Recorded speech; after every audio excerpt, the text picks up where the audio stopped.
Hi, Ann. This is Max Clausen. I'm a realtor. I've lived in the Pinery for more than 20 years. I've been a realtor for more than 20 years. I actually sold the house right behind Maureen's last summer, and that was for Chris and Steve Iltis. And At that time, they recognized that Maureen was out of the house and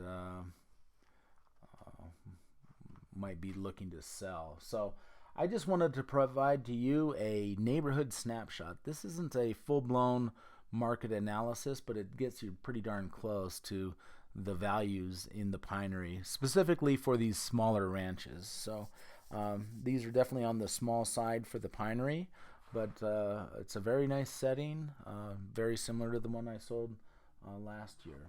So the first thing I do is I get into public records and I pull up what's available there. Usually it's pretty accurate, and from there I can decide on what to search for as far as beds and baths and size and style and all that kind of stuff. So at any time through this video, if you want to pause, take a deeper look at the information that's on the screen, by all means do so. So I take that data and then I go into the MLS and I do a search. So these houses are pretty unique, and so it's almost like an entry-level house in the Pinery, which is a good thing. You know, you don't really want to always be the biggest and the baddest in the neighborhood. Being the little guy, the big guys bring your value up. So in the last 4 months, these are the houses that have sold. There's none that are active, none that are under contract. So I take the data from the MLS and then I import it into my own spreadsheet just so that I can do a better job of presenting it. And so here's the stats, the address. I pulled up 4 months of history just so that I could have a small group of sales. These smaller ranches in the Pinery, none active, none under contract.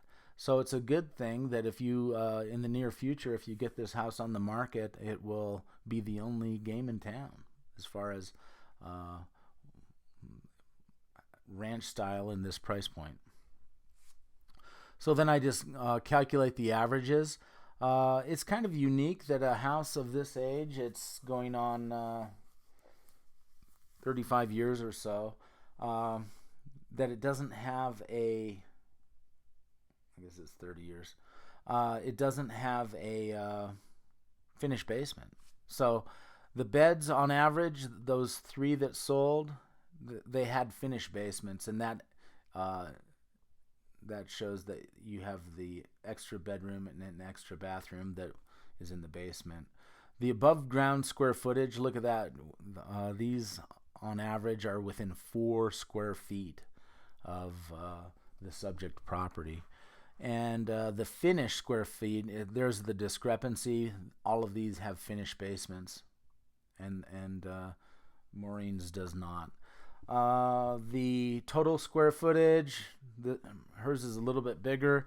It's got that great basement that is light and bright, and walk out to the drainage area back there, that open space.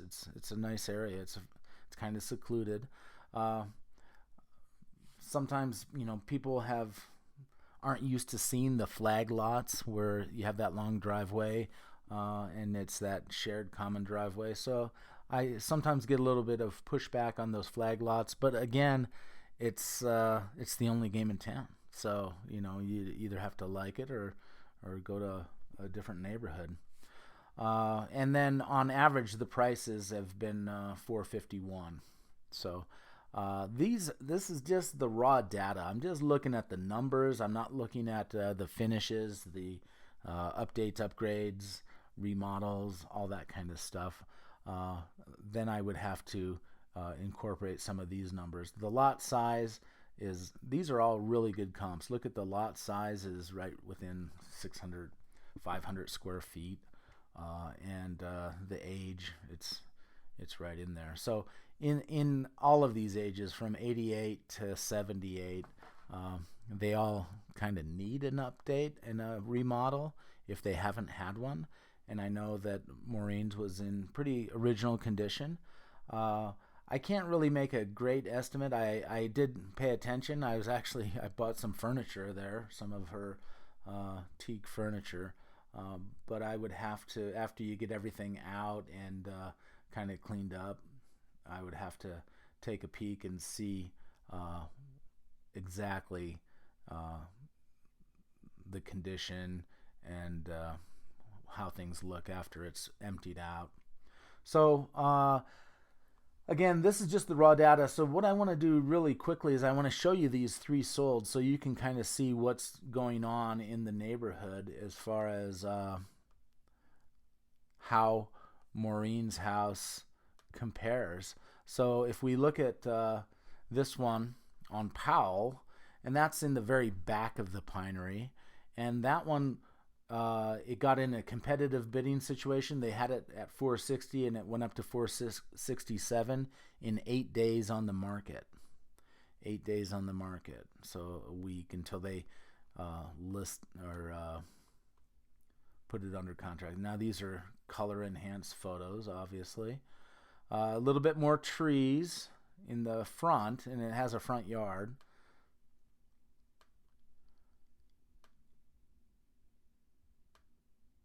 So this just kind of gives you an idea of how it might compare to Maureen's house. Looks like it's had a kitchen update. That color band around the backsplash kind of looks dated in itself, but it has a gas range, and that looks like a Corian type solid surface countertop and newer cabinets and lighting and appliances. But dated floor, and that looks like wallpaper wainscot around the.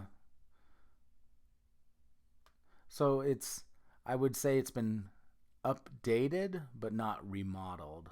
This looks like a laminate floor, and this tile is very 80s, and the light fixture is very 80s. It's the brass and beveled glass light fixture and the fake hewn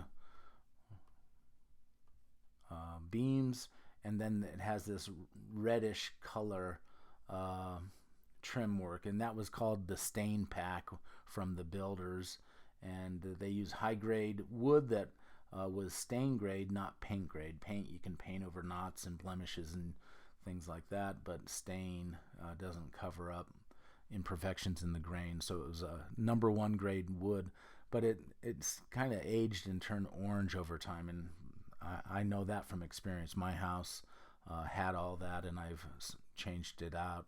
So the one thing that I look at this house, and they have they've done a lot of neat things, and this flooring is unique and neat in itself, but then I see three different types of flooring right here. There's 1, 2, 3. There's just so this house has been. So now I see 4 different types of flooring. 1, 2, 3, 4. It's in need of an update and a complete remodel. So even though it's nice, some of it, I mean, it just doesn't flow. There's how many different types of wood? I see the light cabinets, this darkness here. It's just amazing the amount of different surfaces that they've used. So it's got decent carpet, it looks like. Popcorn ceiling. Not a walkout basement. This is a garden level basement. Older cabinets. Just Formica countertops, so older stuff. It looks like it's in good shape, and that's kind of what Maureen's reminds me of, is that she lived lightly. It's not beat up, but it's dated. So just a lot of different colors and textures, 3 different floorings right in that one picture, and dated. Light bulbs burn out. So kind of bad pictures. That reminds me, I take professional photography.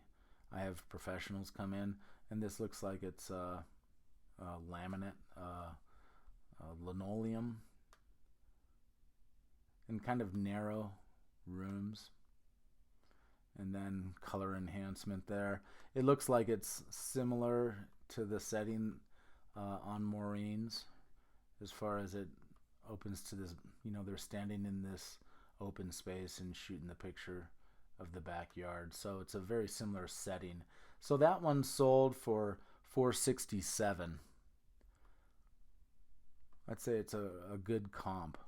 The next one, I'm gonna try and go quicker, has it's a small ranch, 2-car garage, pretty standard in the front, and then a lot of different the brass and glass, the original popcorn ceiling, lots of different wood tones, and that's a laminate, like a pergo-like product.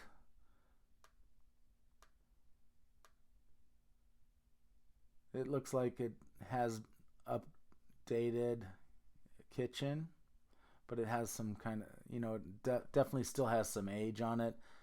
They have the soffits around there, and they have white for the double ovens, and then stainless right next door, and the black cooktop, and lots of different wood colors in here. So very similar. I think this one had, it has the microwave on a shelf, so that's not ideal. And then they also have, for whatever reason, my house had, it's this fancy sunken living room. So it's a step down, stumble into the living room, and hit your toe on the way out. So for whatever reason, in the 80s, they thought that was the thing to do. Take a ranch and make it not a ranch. Really simple and plain light fixtures. The fan's running fast. So again, poor quality photos. And there's a fan running. All right, this is the master. It's not original, but it's dated. It's a dated remodel.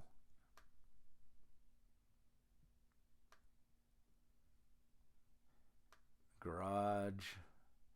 And see, these are the basement. Here's the basement. So unlike Maureen's, it has a finish in the basement, but that finish needs to be touched. And then the last one here is I know that one. This one's kind of a walk-up ranch. You can't walk right into it, so it has stairs to get into the ranch level, and then once you're there, then you can stay there, I guess. Again, very similar in the features. It's been updated, but it could still use some touching, and the 80s steps in the ranch, the sunken living room. But it's an open model, you have that great room feel. Dated.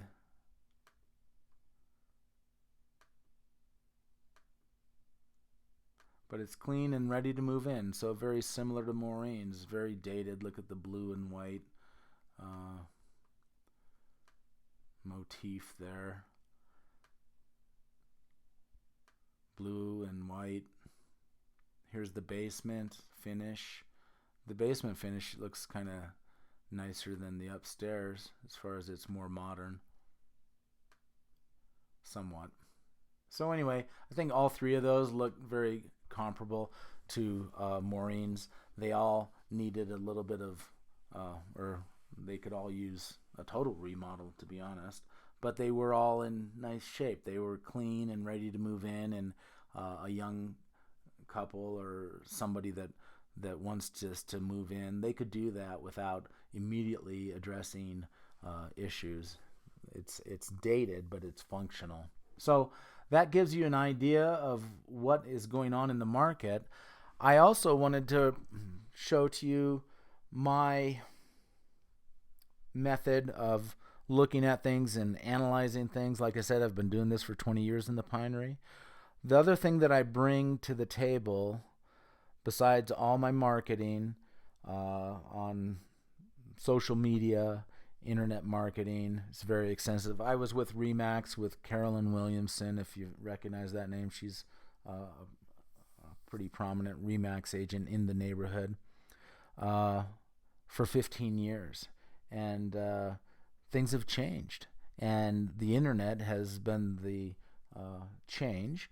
And we no longer need Remax putting balloon commercials on television. It's the whole marketing of everything, whether it's tennis shoes or homes, has changed, and it's internet driven, and everybody has access to it. You don't have to be with a big company like Remax anymore. And I'm showing you here just one example of how I use YouTube to do a neighborhood snapshot. The other thing that I've come away with over the years is that I have come up with a flat fee model for my commission, and that's $4,980, $4,980, and that just makes sense. I love selling $1 million houses and making $28,000, and that's the standard fee, or $30,000 to sell $1 million house. But I've come to realize over the years that it doesn't take twice as much or 3 times as much work to sell $1 million house than a $400,000 or $500,000 house. It takes the same amount of marketing. Costs the same to photograph for the most part. It takes the same amount of effort from the agent, the listing agent, and it just doesn't make sense, to charge by the pound or to charge a percentage for the house. So I've come up with that $4,980 fee, and I am very confident that I do more than the vast majority of agents as far as the marketing and the professional photography. I've come up with that number based on years of experience and what it costs me out of pocket, and what kind of compensation I'd expect. And so therefore I don't list houses that are pie in the sky. Well, can't we start $50,000 high? No, I just want to analyze the heck out of the market, analyze the heck out of the house, come up with a very accurate estimate. And I'm not looking to have a fire sale at all. I want to get the absolute most for everybody. And the way that's done is by putting it on at a good price, so that maybe you can generate some competitive bidding that would artificially escalate the price. I call that the eBay effect, where people want to win rather than use logic on price, and I've seen that quite a bit. So anyway, this is just some information. If you want to give me a call, talk further about the property, my name is Max, M-A-X, and my phone number is 303-726-0867, 303-726-0867.